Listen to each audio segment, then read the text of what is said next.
На улицах столицы в эти дни немноголюдно, можно встретить лишь редких прохожих. А эти молодые люди ожидают заказа у входа в кафе «Бургер» на набережной. Если пройтись по городу, на дверях объектов общественного питания можно увидеть надпись «Работаем на вынос». Мы посетили кафе «Бургер», находящееся на набережной столицы и в районе Универсама. Оба объекта, согласно распоряжению по защите населения от коронавирусной инфекции, были закрыты. Еду можно заказать по телефону или обратиться за заказом к администраторам. Также наша съемочная группа посетила торговый центр «Сухум-маркет». Здесь контроль за соблюдением санитарных норм у входа осуществляет администратор. Ограничительные меры соблюдаем уже давно, очень строго. Именно в нашем маркете, наверное, это уже слышали, что мы стараемся их соблюдать постоянно. По словам администратора, многие посетители не хотят соблюдать санитарные нормы. Таких покупателей здесь не обслуживают. Средства индивидуальной защиты можно приобрести тут же, в магазине. У входа у нас стоит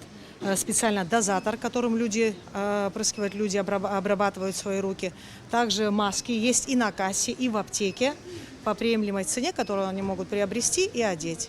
Обязательно дистанционное, соблюдаем расстояние. Постоянно в зале звучит у нас разговорная речь, записанная специально, которая говорит о соблюдении дистанции, о ношении масок. Соблюдаем все как положено, все карантинные меры. Ограничительные меры в республике будут действовать до 10 февраля. При выходе на улицу не забывайте носить средства индивидуальной защиты. Гугут Савардания, Алексей Баструков, Абхазское телевидение.